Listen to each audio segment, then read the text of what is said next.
Film the Kerala story की पूरी story सुनाएंगे। ये फिल्म केरला में चल रहे लव जिहाद पर आधारित है, इसलिए देश का एक खास वर्ग इस फिल्म के खिलाफ है और वो चाहता है कि इस फिल्म पर बैन लग जाए। इस फिल्म पर रोक लगाने के लिए सुप्रीम कोर्ट में भी एक याचिका दायर हो चुकी है, लेकिन सुप्रीम कोर्ट ने आज सुनवाई के बाद रोक लगाने से इनकार कर दिया। इसके अलावा केरल हाईकोर्ट में भी इस फिल्म की स्क्रीनिंग को रोकने के लिए एक याचिका दायर हुई थी, जिसे हाईकोर्ट ने आज खारिज कर दिया। हालांकि सेंसर बोर्ड ने इस फिल्म में कुल मिलाकर 10 सीन को काट दिया है, 10 कट लगाए हैं और कुछ डायलॉग्स भी इस फिल्म से हटा दिए गए हैं जो आपत्तिजनक पाए गए थे। और यह फिल्म अब ए सर्टिफिकेट के साथ रिलीज होगी, यानी 18 साल के कम उम्र के बच्चे इस फिल्म को अभी नहीं देख पाएंगे। भारत की सुरक्षा एजेंसियों के मुताबिक केरल देश का वो राज्य है जहां से सबसे ज्यादा 100 से 120 लोग अपना धर्म परिवर्तन करने के बाद आतंकवादी संगठन आईएसआईएस में शामिल हुए या फिर इन लोगों ने इस आतंकवादी संगठन में शामिल होने के लिए प्रयास किया। तो आईएसआईएस पहले हम बड़े गर्व से कहते थे कि आईएसआईएस में दुनिया भर के मुसलमान शामिल हो रहे हैं, लेकिन भारत से कोई नहीं जा रहा। लेकिन भारत में एक ही राज्य है जहां से लोग इसमें शामिल हो रहे हैं, वो है केरल।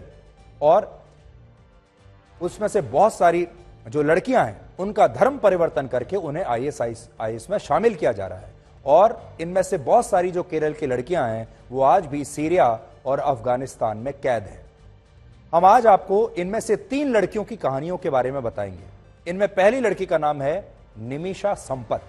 निमिषा केरल के कासरगोड के एक कॉलेज में पढ़ने वाली हिंदू लड़की थी और उसके माता पिता ने कभी ये कल्पना भी नहीं की थी कि वो एक दिन आईएसआईएस में शामिल हो जाएगी। शायद निमिषा ने भी कभी इस बात की कल्पना नहीं की थी कि वो आईएसआईएस की फिदायीन बनेगी, लेकिन ऐसा हुआ और इसकी शुरुआत प्यार मोहब्बत से हुई। निमिषा जब कासरगोड के एक कॉलेज से डेंटिस्ट बनने की पढ़ाई कर रही थी, डॉक्टर बनने की पढ़ाई कर रही थी, तब उसकी मुलाकात एक व्यक्ति से हुई जो पहले ईसाई धर्म को मानता था। बाद में यह व्यक्ति इस्लाम धर्म से इतना प्रभावित हुआ कि उसने अपना धर्म परिवर्तन कर लिया और ये एक ईसाई से एक मुसलमान बन गया। और ऐसा उसने इसलिए किया क्योंकि वो लगातार रिजवान खान नाम के खतरनाक आतंकवादी से संपर्क में था, जो दूसरे धर्म के लोगों का ब्रेन वॉश करके उन्हें इस्लाम धर्म अपनाने के लिए कहता था और कट्टरपंथी जाकिर नाइक की संस्था के लिए यह काम किया करता था। यानी जाकिर नाइक ने अपने सहयोगी रिजवान खान की मदद से इस लड़के को ईसाई धर्म से इस्लाम में परिवर्तित किया। फिर इस लड़के की मुलाकात निमिषा से हुई और काफी समय बीतने के बाद निमिषा इस लड़के से निकाह करने के लिए तैयार हो गई और एक दिन ये दोनों केरल से अचानक गायब हो गए। जब निमिषा की तलाश शुरू हुई तो पता चला कि निमिषा अब फातिमा बन चुकी है और केरल छोड़कर जा चुकी है। इस मामले की जब एनआईए ने जांच की तो उसे 21 लोगों के एक ऐसे ग्रुप के बारे में पता चला जिसने एक ही समय पर भारत छोड़ा और ये सभी लोग आईएसआईएस में शामिल हो गए थे। यानी पहले एक ईसाई धर्म के लड़के को मुसलमान बनाया गया, फिर उस लड़के से निकाह करके निमिषा को फातिमा बनाया गया और बाद में ये दोनों लोग एक ग्रुप के साथ आईएसआईएस में शामिल हो गए। तब इस ग्रुप में मेरीन जेकब नाम की एक लड़की भी शामिल थी जो ईसाई धर्म को मानती थी, लेकिन जिस लड़के ने निमिषा से शादी करके उसे फातिमा बनाया, उसी के सगे भाई ने ईसाई धर्म छोड़कर पहले इस्लाम धर्म को अपनाया और फिर उसने मेरिन जेकब से शादी कर ली और उसे मेरिन से मरियम बना दिया। और इस तरह मेरिन से मरियम बनी ये लड़की भी केरल से गायब होकर आईएसआईएस में शामिल हो गई। और इसी ग्रुप में एक और लड़की थी जिसका नाम था सोनिया सेबेस्टियन। सोनिया भी कासरगोड से गायब हुई और जब एनआईए ने उसकी जांच की तो पता चला कि सोनिया अब्दुल रशीद अब्दुल्ला नाम के एक आदमी से प्यार करती थी और बाद में अब्दुल ने केरल की सोनिया से निकाह करके उसे आयशा बना दिया।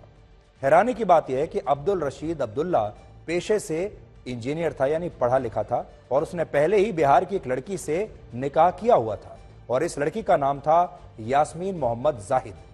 अब्दुल रशीद ने जब सोनिया को आयशा बनाकर उसे आईएसआईएस में शामिल कराया तो इसके बाद वो अपनी पहली पत्नी को भी अफगानिस्तान बुलाना चाहता था, लेकिन तब एनआईए ने उसकी पत्नी को एयरपोर्ट से गिरफ्तार कर लिया। ये कहानी सिर्फ एक ग्रुप की लड़कियों की है जिन्होंने प्यार मोहब्बत की वजह से पहले अपना धर्म बदला और बाद में ये सारी लड़कियां आईएसआईएस में शामिल हो गई।